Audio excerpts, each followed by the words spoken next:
Welcome to ASN. Addanki పట్టణంలోని survey number 95 నందు గల ఊరు చెరువు పునర్వైభవం కోసం గౌరవ విద్యుత్ శాఖ మంత్రులు శ్రీ యువత గొట్పాటి రవికుమార్ గారు చేపట్టిన అవరాల కృషి ఫలితంగా దశాబ్దాలుగా అభివృద్ధికి నోచుకోక చిల్ల చెట్లతో నిండిపోయి అన్యక్రాంత్యము మరియు అక్రమాలకు గురి కాబడి ఉనికి కోల్పోయిన ఊరు చెరువు అభివృద్ధి కొరకు ఎంతో కృషి చేయడం జరిగినది. అద్దంకి పట్టణ వాసులకు కుటుంబ సమేతంగా ఆహ్లాదకంగా గడుపుటకు ఊరు చెరువు అభివృద్ధి చేయుట చక్కని పరిష్కారంగా భావించి బాధ్యతలు చేపట్టిన వెనువెంటనే ప్రభుత్వం నుండి అన్ని అనుమతులు మంజూరు చేయడం జరిగినది.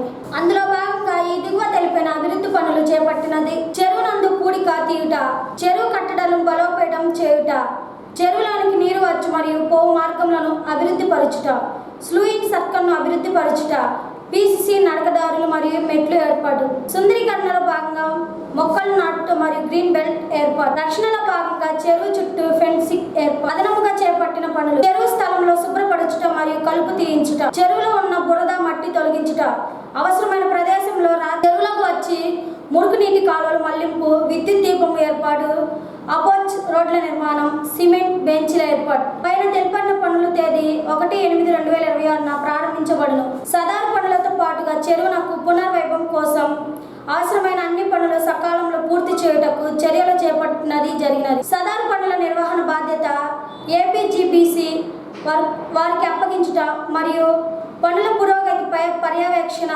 చేయవలసినదిగా స్థానిక మున్సిపాలిటీ వారికి ఆదేశం జారీ చేయడం జరిగినది. మన గౌరవ మంత్రి గారి ఆదేశాలతో మనకి ఉన్నటువంటి అద్దంకిలో ఉన్నటువంటి 21 ఎన్టీఆర్ నగర్లో ఉన్నటువంటి ఊర చెరువు అభివృద్ధికి ప్రణాళిక తయారు చేయబడింది. అది ఎప్పుడంటే గత సంవత్సరం ఎప్పుడైతే మినిస్టర్ గారు ఎన్నుకోబడ్డారో అప్పుడే దాన్ని గురించినటువంటి ప్రణాళిక తయారు చేసి 5,10,00,000తో ప్రపోజల్ తయారు చేయడం జరిగింది. చేసి తర్వాత టెండర్ పిలవటం, అమౌంట్ శాంక్షన్ చేయడం, మెగా కాంట్రాక్టర్కి పని అప్పగించడం జరిగింది. దానిలోకి వచ్చేటప్పటికి చెరువు చుట్టూతా బండి ఏర్పాటు చేయడం జరుగుద్ది. తర్వాత దానికి చుట్టూతా ఫెన్సింగ్, మొక్కలు ఏర్పాటు చేయడం, తర్వాత అవి ఎలక్ట్రిఫికేషను, వాటర్ అనేది ప్యూరిఫికేషన్ చేయడం, అంటే ఒక సుందరమైన వాతావరణాన్ని అక్కడ తయారు చేయడానికి మినిస్టర్ గారు 25లోనే ఒక ప్రణాళిక అనేది తయారు చేసి దాన్ని వ్యూహరచన చేసి దాన్ని కూడా మనం అమల్లోకి తీసుకురావడం జరుగుతూ ఉన్నది. కాబట్టి మనం ఆగస్టు ఫస్ట్ వీక్లో ఈ అభివృద్ధి ఏదో రెనోవేషన్ ఆఫ్ వాటర్ బాడీస్ ఊర చెరువు అభివృద్ధి అనేదాన్ని మెగా వాళ్ళని కాంటాక్ట్ చేస్తే ఆగస్టు ఫస్ట్ వీక్లో స్టార్ట్ చేసి 1 ఇయర్లోపు కంప్లీట్ చేస్తామని చెప్పారు. కాబట్టి ఇదే కార్యక్రమం అభివృద్ధి ప్రణాళిక ముందుకు సాగుద్ది. ఈ 1 సంవత్సరంలో ఊర చెరువు అనేది పూర్తి స్థాయిలో అభివృద్ధి చేయడం అనేది జరుగుతుంది. మొత్తం ఎన్ని ఎకరాలు సార్? అది 80 ఎకరాలు, 20 ఎకరాలు, 80 ఎకరాలు. అద్దంకి పట్టణ ప్రజలకు దీర్ఘకాలికంగా త్రాగునీటి అందించే లక్ష్యంతో రక్షిత మంచినీటి పథకం పనులను వేగవంతం చేయాలని ఇంధన శాఖ మంత్రి గొట్పాటి రవికుమార్ అధికారులకు ఆదేశించారు. సోమవారం నాడు సంతమాగులూరు మండలం పుట్టవారిపాలెంలో తన క్యాంప్ కార్యాలయంలో పబ్లిక్ హెల్త్ అధికారులతో మంత్రి గొట్పాటి రవికుమార్ సమీక్ష సమావేశం నిర్వహించారు. ఈ సందర్భంగా రక్షిత మంచినీటి పథకం పురోగతి పనుల గురించి అధికారులకు అడిగి తెలుసుకున్నారు. అద్దంకి పట్టణం పరిధిలో రక్షణ మంచినీటి పథకం కోసం ఇప్పటికే 101.96 కోట్ల వ్యయంతో పనులు ప్రారంభించినట్లు అధికారులు మంత్రికి వివరించారు.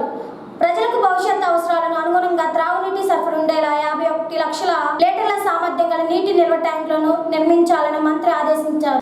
అలాగే 83 కిలోమీటర్ల మేరకు నీటి సరఫరా 5 లైన్ 15 కిలోమీటర్ల ఫీడర్ ఛానల్ నిర్మాణాన్ని నిర్దేశిత గడువుల్లో పూర్తి చేయాలని సూచించారు. ప్రతిరోజు 12 మిలియన్ లీటర్ల నీటిని శుద్ధి చేసి పంపిణీ చేసే సామర్థ్యంతో వాటర్ ట్రీట్మెంట్ ప్లాంట్లు నిర్మాణాన్ని వేగవంతం చేయాలని చెప్పారు. పట్టణ పరిధిలో ఊర చెరువు అభివృద్ధి పనులను 5.10 కోట్ల వ్యయంతో చేపట్టిన నీటి వనరులను పర్యవేక్షించడంతో పాటు చుట్టూ వాకింగ్ ట్యాంక్ సుందరీకరణ పనులు పూర్తి చేసేందుకు చర్యలు తీసుకోవాలని అధికారులకు ఆదేశించారు. నిర్మాణ పనుల్లో ఎక్కడ నాణ్యత లోపాలు లేకుండా పకడ్బందీగా పర్యవేక్షిస్తూ శుద్ధ ప్రాతిపదికన పనులను పూర్తి చేయాలని మంత్రి గొట్పాటి రవికుమార్ స్పష్టం చేశారు. ప్రజలకు స్వేచ్ఛమైన త్రాగునీటి అందించడంతో ఎలాంటి నిర్లక్ష్యాన్ని తావు లేకుండా అధికారులు సమన్వయంతో పనిచేయాలని సూచించారు.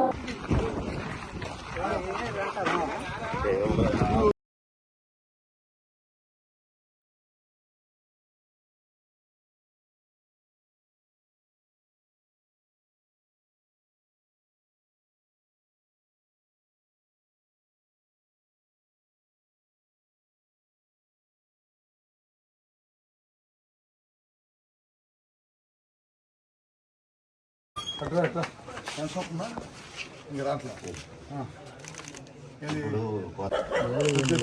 వర్క్ చేయాలి ఎక్కువ జాబ్లు ఇక్కడ ఇంట్లో ఉండేది పిల్లలు ఉన్నారు స్కూల్కి వెళ్ళి పిల్లలు ఓకే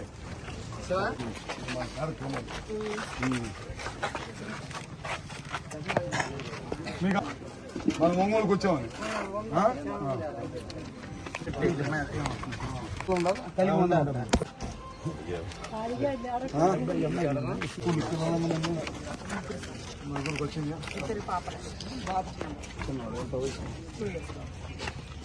స్కూల్ జాయిన్ అయ్యించేగా గ్యాస్ అయ్యి వస్తుందా మూడు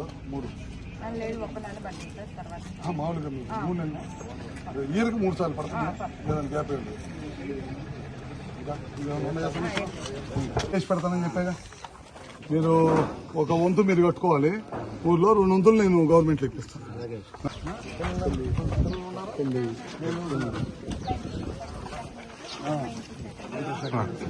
సెకండ్ ఇయర్ కూడా వచ్చిందా డబ్బులు పడ్డాయా మనకు అక్కడే ఉంది జోహార్ ఇండియా జోహార్ ఇండియా జోహార్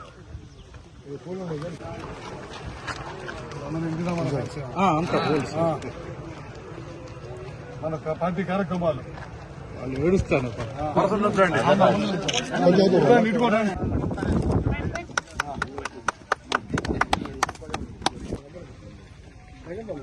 కొంతమంది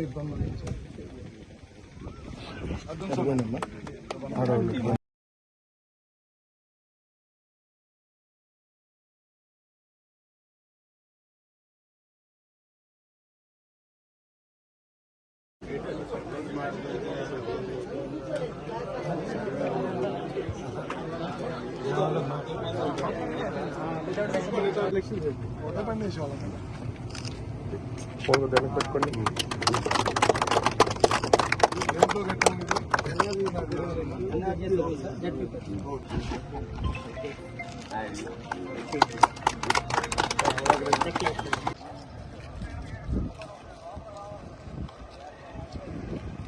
అద్దంకి పట్టణంలోని బ్రహ్మకుమారి సేవా కేంద్రంలో రేపు ఉదయం 11:30 మాషా ముక్తి భారత ప్రతిజ్ఞ 10 కోట్ల మెగా క్యాంప్ లాంచ్ చేయడం జరుగుతుందని అద్దంకి బ్రహ్మకుమారి సేవా కేంద్రం వారు తెలిపారు.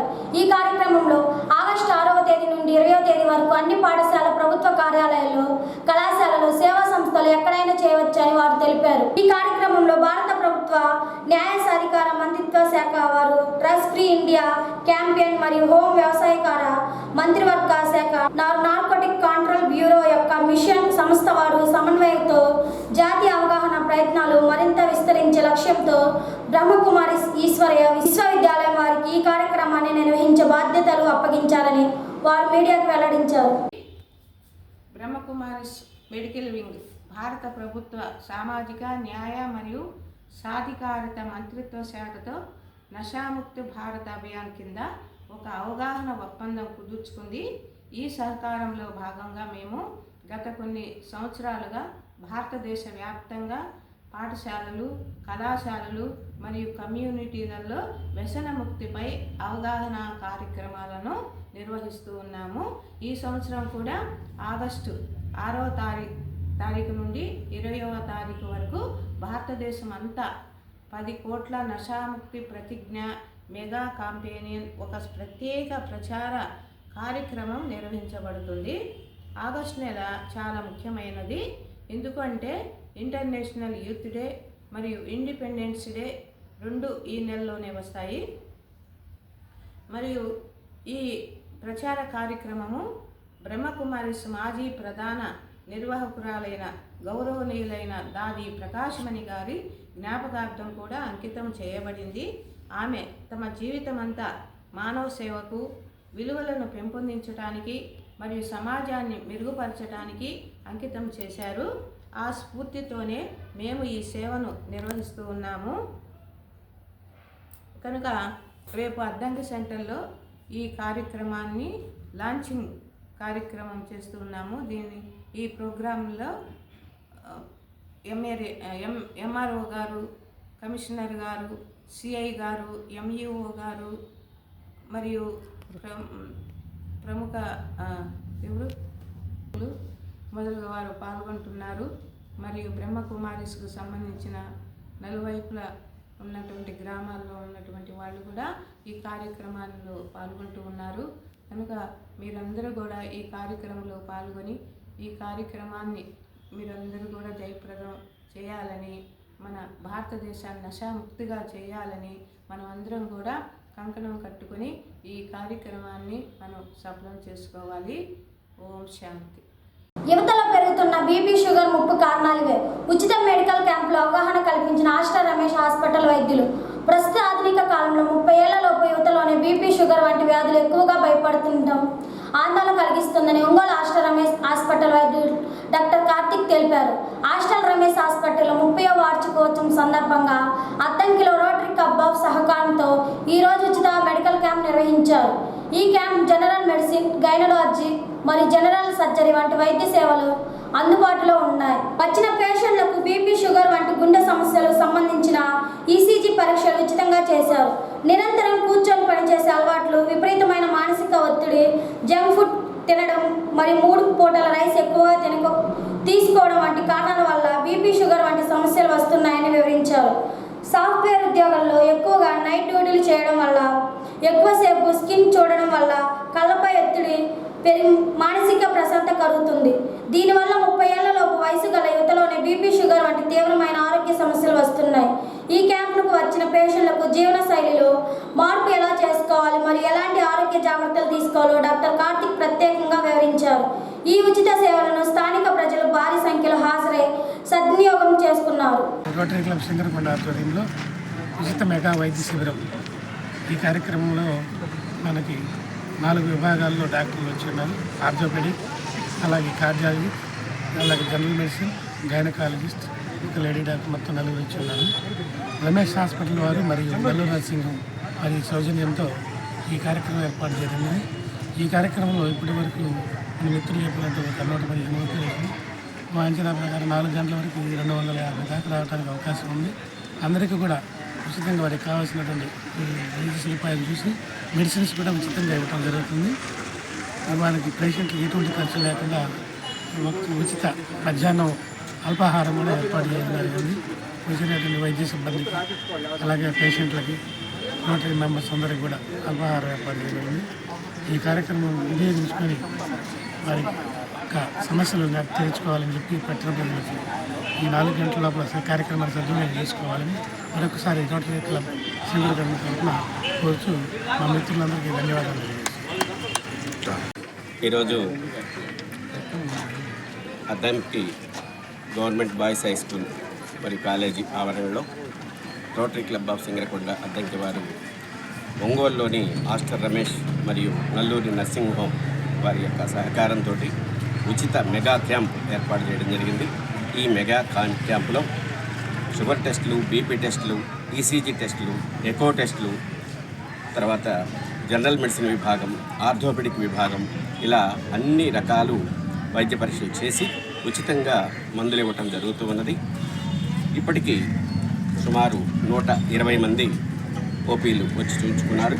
ఇంకా కొంతమంది ఓపీల కోసం ఎదురు చూస్తున్నారు. సాయంత్రం 4 గంటల లోపు సుమారు 250 మంది దాకా వచ్చి చూపించుకునే అవకాశం ఉంది. మరి ఈ సమయంలో వచ్చినటువంటి వారికి అల్పాహారం కూడా ఏర్పాటు చేయడం జరిగింది. కాబట్టి ఈ సదవకాశాన్ని అద్దంకి మరియు చుట్టుపక్కల గ్రామ ప్రజలందరూ కూడా సద్వినియోగం చేసుకుంటున్నారు. ఈ కార్యక్రమాన్ని ఈ విధంగా ఏర్పాటు చేసినందుకు rotary club of Singarakonda Addanki వారికి మరియు ఆస్టర్ రమేష్ మరియు నల్లూరు నర్సింగ్ హోమ్ వైద్య బృందానికి రోటరీ క్లబ్ తరఫున మా యొక్క ధన్యవాదాలు తెలియజేస్తూ అందరినీ కూడా ఈ మెడికల్ క్యాంపు ఉపయోగించుకొని వారి యొక్క ఆరోగ్య పరిస్థితిని తెలుసుకొని మందులు తీసుకుని వెళ్లాల్సిందిగా మరీ విజ్ఞప్తి చేస్తున్నాను. జై రైతులకు మేలు జరగాలి. ప్రభుత్వ భూములను అన్యాయ కారణాల అన్యక్రాంతం కాకుండా కాపాడాలి. భూములను ఆక్రమించిన వారిని అయినా వదిలిపెట్టే ప్రసక్తే లేదు. అక్రమాలకు గురైన ప్రభుత్వ భూముల వివరాలు: అద్దంకి నాట్లు 15 ఎకరాలు, కొండమూరు గ్రామంలో సుద్దకొంటలో 115 ఎకరాలు, అద్దంకిలోని ఊర చెరువు ప్రాంతం మొత్తం విస్తీర్ణం 132 ఎకరాలు, సర్వే నంబర్ 95. ప్రస్తుతానికి చెరువులో ఆ క్రమంలో పొగ 82 ఎకరాలు ఉంది.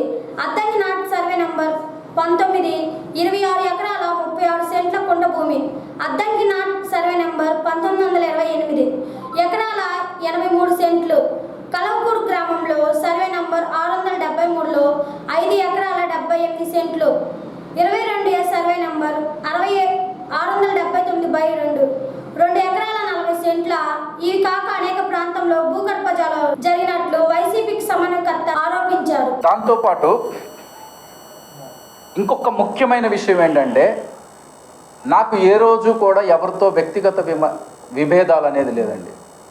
నేను ఇక్కడికి వచ్చింది ప్రజల బాగోగులు చూసుకోవటానికి, వాళ్ళ తరపున పోరాటం చేయటానికి, వాళ్ళ తరపున అవకాశం వస్తే రిప్రజెంట్ చేయటానికి మాత్రమే ఇక్కడికి వచ్చాను. నాకేం గొట్టిపాటి రవికుమార్ గారికి నాకు ఎటువంటి పర్సనల్ విభేదాలు లేవు, లేదా ఆయన అనుచరులకు కానీ నాకు కానీ ఎటువంటి పర్సనల్ విభేదాలు లేవు.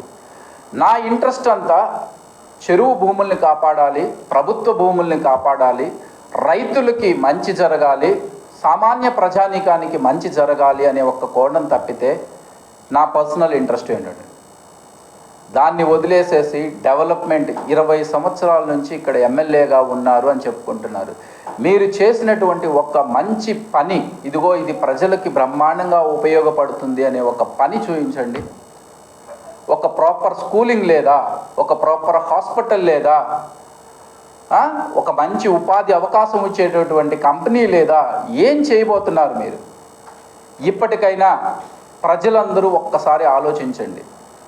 మీ తరపున పోరాటానికి నేను సిద్ధంగా ఉన్నాను. 100% మీరు కూడా మీ హక్కుగా ప్రభుత్వం నుంచి రావాల్సినటువంటి ప్రతి ఒక్కదాన్ని నిలదీయండి. మీకు ఏ ఇబ్బంది వచ్చినా కానీ ముందుకు నేను వచ్చి నేను నిలబడతాను. ఆల్రెడీ కోర్టులో కేసులు నడుస్తున్నాయి. ముఖ్యంగా ఎవరైతే ఈ చెరువు పేరు చెప్పి డబ్బులు లూటీ చేయాలనుకుంటున్నారో, రాజకీయ నాయకులు కానివ్వండి, వాళ్ళ అనుచరులు కానివ్వండి, ప్రభుత్వ యంత్రాంగం కానివ్వండి, ప్రతి ఒక్కళ్ళు ఒక్కటే గుర్తుపెట్టుకోండి, కోర్టులో ఉన్నటువంటి దీని మీద ఎవరు పోయినా కానీ ప్రజల తరపున వైఎస్ఆర్సీపీ పార్టీ 100% పోరాటం చేస్తాం. ప్రజలకు మంచి జరిగేటట్టు మాత్రమే చేస్తాం. పంట కోత అనంతరం సాంకేతిక పరిజ్ఞానంతో అధిక ఆదాయం పొందవచ్చని శాస్త్రవేత్త తెలిపారు. స్మిత్ తెలిపారు. అద్దంకి సబ్ డివిజన్ పరిధిలోని రైతుల ఆత్మహత్య ప్రకారం వారి సౌజన్యంతో బాపట్ల వ్యవసాయ కళాశాల ఎరువుల నాణ్యత నిర్ధారణ ప్రయోగశాల, మట్టి నమూనాల పరీక్ష ప్రయోగశాల, వ్యవసాయ పరిశోధన స్థానం మరియు పంటకోట అనంతరం సాంకేతిక సంస్థలను సందర్శించారు. ఎరువుల నియంత్రణ ప్రయోగశాలలో సహాయ వ్యవసాయ సంచాలకులు నాగేశ్వరరావు మాట్లాడుతూ, వ్యవసాయాధికారులు డీలర్ల వద్ద సేకరించిన ఎరువుల నమూనాలతో పాటు రైతులు తమ కొనుగోలు చేసిన ఎరువులపై అనుమానం వస్తే ఇక్కడ నాణ్యత ప్రమాణాలు ఉచితంగా పరీక్షిస్తామని తెలిపారు.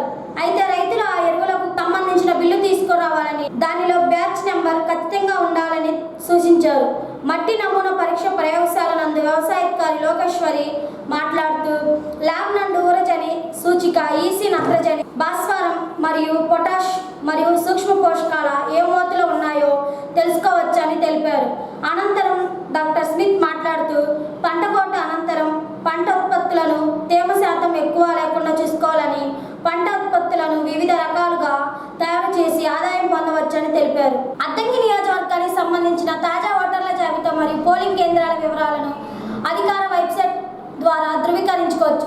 దీనికోసం మీరు భారత ఎన్నికల సంఘం ఈసీఐ అధికారి పోస్టర్ లేదా ఆంధ్రప్రదేశ్ ప్రధాన ఎన్నికల అధికారి సిఈఓ అధికారి వెబ్సైట్ను సందర్శించిన తాజా సమాచారాన్ని పొందవచ్చు. అన్ని ఈఆర్ఓ విజయ్ కుమారి తెలిపారు. ఓటర్ల జాబితా సవరణ ప్రక్రియ ముగిసిన అనంతరం నియోజకవర్గంలో నమోదైన మొత్తం ఓటర్ల సంఖ్య, పోలింగ్ కేంద్రాల వివరాలు మరియు వివిధ కేటగిరీలను అందించిన వారు వేరే ప్రాంతాలకు మారిన వారైన కింద తొలగించిన ఓటర్ల వివరాలపై రాజకీయ పార్టీల ప్రతినిధులు సమీక్ష సమావేశం సోమవారం జరిగింది. స్థానిక నియోజకవర్గాల ఓటర్ల తుది ఘనంగా పోలింగ్ కేంద్రాల మార్పు లేదా చేర్పుల గురించిన పూర్తి మరియు ఖచ్చితమైన వివరాల కోసం స్థానిక డివిజనల్ కార్యాలయంలో ప్రచురించే నివేదికలను లేదా పైన పేర్కొన్న అధికార ప్రభుత్వ పోస్టర్ను సంప్రదించవలసిందిగా సూచించమైనది. 8/2022 తేదీన all political parties of the constituency లెవెల్లో ఒక మీటింగ్ కండక్ట్ చేయడం అయింది ఎన్నికల నిమిత్తం. దీనిలో ఏంటంటే, గతంలో మనం 31/7/2026 తేదీతో సర్కార్యక్రమం పూర్తి చేసుకొని నెట్ ఓటర్స్ని తేల్చడం జరిగింది. దానిలో భాగంగా మనకు గతంలో ఎగ్జిస్టింగ్ పోలింగ్ స్టేషన్స్ తాలూకు 298 తాలూకు ఉన్న ఓటర్స్ 2,45,727 మంది ఉండగా ఆఫ్టర్ ఎస్ఐఆర్ ప్రోగ్రాము మనకి డెత్లు కానివ్వండి, పర్మనెంట్ షిఫ్టింగ్ కానివ్వండి, ఆల్రెడీ ఎన్రోల్డ్ కానివ్వండి, ఆబ్సెంటీస్ కానివ్వండి, ఈ కేటగిరీస్ అందరి కింద తీసివేయగా మనకి ఆన్లైన్ ద్వారా 2,19,386 మంది ఎలక్టర్స్ తేలారు. దానికి సంబంధించి ప్రతి నియోజకవర్గం యొక్క స్టేటస్ని, మేలు ఫీమేల్ ఓటర్స్ని, అట్లానే ఎన్ని డెత్ కేసులు ఉన్నాయి, ఎన్ని పర్మనెంట్ షిఫ్టింగ్ కింద వచ్చారు, ఎంతమంది ఆల్రెడీ ఎన్రోల్ అయిన వాళ్ళు ఉన్నారు, ఎంతమంది ఆబ్సెంటీస్ కింద ఉన్నారు, అలాంటి వివరాలన్నీ కూడా మనం అందరి పొలిటికల్ పార్టీస్కి అందజేశాము. అదేవిధంగా అద్దంకి కాన్స్టిట్యున్సీలో ఒక 16 పోలింగ్ కేంద్రాలు గతంలో ఉన్న ఎగ్జిస్టింగ్ పోలింగ్ కేంద్రాల్లో 1200కి మించి ఓటర్స్ ఉన్నందువల్ల మనం వాటిని బైఫికేట్ చేసుకొని కొత్త పోలింగ్ స్టేషన్స్కి 100 మందిని బదిలీ చేయడం జరిగింది. ఆ విధంగా మనకి ఒక 16 స్టేషన్లు పెరిగినాయి అన్నమాట. 298 ప్లస్ 16 314కి ఇప్పుడు ప్రస్తుత పోలింగ్ కేంద్రాలు చేరినాయి. అదేవిధంగా మనకి గతంలో ఎస్ఐఆర్ ప్రారంభానికి ముందుగా లాగిన్స్, మనకి కంటిన్యూస్ అప్డేషన్ లాగిన్స్ ఆపి ఉన్నారు. దాని తాలూకు ప్రస్తుతం మనకు ఆల్రెడీ ఆ లాగిన్స్లో పెండింగ్ 1176 క్లెయిమ్స్ ఉన్నాయి. దానిలో form 6 1320, form 6A 8, form 7 4, form 8 644 ఉన్నాయి. దాని తాలూకు మొత్తం 1176. ఇప్పుడు అది లాగిన్ ఆగిపోవడం వల్ల మనం ఏం చేయలేకపోయాం. ఇంకా అది వాటిని వెంటనే అడ్రస్ చేసుకోవడానికి అవకాశం ఏర్పడింది. దాంతోపాటుగా 28 నుంచి కూడా మనకి షెడ్యూల్ దాకా నోటీస్ అరైజ్ అయ్యే టైం అనమాట. ఆ రోజు నుంచి మనకు నోటీసు దశ మొదలైంది. అంటే మనం SIR public draft voters list 31 release చేసిన తర్వాత వచ్చే అబ్జెక్షన్స్ కానీ క్లెయిమ్స్ కానీ ఏమన్నా ఉంటే వాటన్నిటికీ మనం ప్రజా సమస్యల పరిష్కారానికి ప్రథమ ప్రాధాన్యత. అద్దంకి ఆర్టీఓ ప్రజల నుండి వచ్చే ప్రతి ఫిర్యాదును క్షుణ్ణంగా పరిశీలించి చట్ట పరిధిలో బాధ్యులకు న్యాయం జరిగేలా త్వరతగిన చర్యలు తీసుకుంటామని అద్దంకి రెవెన్యూ డివిజనల్ అధికారి ఆర్టీఓ శ్రీమతి శ్రీ హెచ్ విజయజ్యోతి కుమారి స్పష్టం చేశారు. స్థానిక కార్యాలయంలో ప్రజల నుండి అందిన వివిధ అర్జీలపై ఆమె మాట్లాడారు. గ్రీవెన్స్ కార్యాలయంలో ఆర్టీఓ కార్యాలయానికి మొత్తం 5 కొత్త అర్జీలు వచ్చినప్పుడు ఆమె తెలిపారు. వీటితో పాటు గతంలో పెండింగ్లో ఉన్న మరో 2 పాత అర్జీల ఫైళ్లను కూడా తాము పరిశీలిస్తున్నట్టు వెల్లడించారు. అక్రమాలను తొలగింపు. అద్దంకి మండలం నుండి వివిధ ప్రభుత్వ లేదా ప్రజా స్థలాల అక్రమాలకు సంబంధించి 3 అర్జీలు వచ్చాయని, ఆ అక్రమాలను పరిశీలించి తగిన చర్యలు తీసుకోవాలని కోరినట్లు తెలిపారు. వేలుమూరుపారు గ్రామానికి చెందిన సుమారు 25 మంది ఎస్సీ సామాజిక వర్గానికి చెందిన ప్రజలను ఆర్టీఓను కలిసి ఒక మహాజన్ పిటిషన్ సమర్పించారు. గత కొంతకాలంగా తమకు ఎలాంటి ఇంటి నివేశన స్థలాలు లేవని, ఒకే ఇంట్లో 3-4 కుటుంబాలు ఇరుకుగా జీవిస్తూ తీవ్ర ఇబ్బందులు పడుతున్నామని వారు ఆవేదన వ్యక్తం చేశారు. ఇటీవల కొందరికి ఇళ్ల స్థలాలు మంజూరయ్యని, తమకు కూడా తగిన ఇళ్ల పట్టాలు ఇప్పించి న్యాయం చేయాలని వారు ఆర్టీఓను కోరారు. దర్శి మండలానికి చెందిన ఒక రైతు తన పొలానికి సంబంధించిన వివరాలు ఆన్లైన్లో నమోదు కాలేదని, దానివల్ల తాము ఇబ్బంది పడుతున్నామని, వెంటనే ఆన్లైన్లో చేయించాలని అర్జీ పెట్టుకున్నారు. వెంటనే విచారణ జరిపి ఈ సందర్భంగా ఆర్టీఓ విజయజ్యోతి కుమారి మాట్లాడుతూ ప్రజల నుండి వచ్చిన ఈ 5 అర్జీలపై వెంటనే స్పందిత మండల తహసీల్దార్తో మాట్లాడిన క్షేత్రస్థాయి పరిశీలన జరుపుతామని హామీ ఇచ్చారు. పాత అర్జీలపై ఫైళ్లను కూడా పరిశీలించి ఎక్కడైనా పనులు నిలిచిపోతే వాటిని కూడా తెరవదగితే పరీక్షించేందుకు అవసరమైన చర్యలు తీసుకుంటామని అధికారులను ఆదేశించారు. 2021 తేదీ అద్దంకి రెవెన్యూ డివిజనల్ ఆఫీసర్ వారికి వచ్చిన అర్జీలు 5 ఉన్నాయండి. దాంట్లో అద్దంకి మండలం నుంచి ఆక్రమణలు జరిగినాయి, వాటిని తొలగించాల్సిందిగా 3 అర్జీలు వచ్చినాయి. అట్లానే వేమనూరుపాడు నుంచి ఒక మహాజన్ పిటిషన్ ఒకటి వచ్చింది. దానిలో ఏంటంటే ఎస్సీ వాళ్ళకి గత చాలా కాలంగా ఏ విధమైన ఇంటి నివేశన స్థలాలు లేవు, ఒకే ఇంట్లో 2, 3, 4 కుటుంబాలు నివాసం ఉంటున్నాము, చాలా ఇరుకుగా ఉండి ఇబ్బందులకు గురవుతున్నాము. మేము ఎన్నిసార్లు అప్లికేషన్స్ పెట్టినా కూడా మాకు పట్టాలు అనేది మంజూరు చేయలేదు. కానీ ఇటీవల కొంతమందికి ఎవరికో ఇచ్చారు. అద్దంకి దాల్దార్ గారు మాకు అన్యాయం జరిగింది, మాకు ఇంకా ఇవ్వలేదు, మాకు కూడా ఇప్పించండి అనేది వాళ్ళ రిక్వెస్ట్.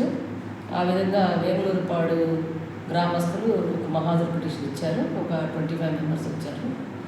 అదేవిధంగా దర్శి మండలం నుంచి ఒక అర్జీ వచ్చింది. అది కూడా ఆర్ఓఆర్ అంటే మాకు మా పొలాన్ని ఆన్లైన్లో పెట్టలేదు, దానివల్ల మాకు ఆన్లైన్ చేయించండి అని ఒక రిక్వెస్ట్ వచ్చింది. మొత్తం ఈరోజు 5 అర్జీలు వచ్చినాయి. అది కాకుండా ఒక 2 పాత అర్జీల్లో ఇంకా కొంత మాకు పూర్తి ప్లేట్లో వర్క్ కాలేదనే దాని మీద వచ్చినాయి. అవి కూడా మన ఆఫీస్లో కొంతమేరకు ఫైల్స్ ఉన్నాయి కాబట్టి వాటిని కూడా విచారణ చేసి ఈ 5 అర్జీల మీద కూడా వెంటనే తక్షణ చర్యలు తీసుకుంటానని తెలియదు.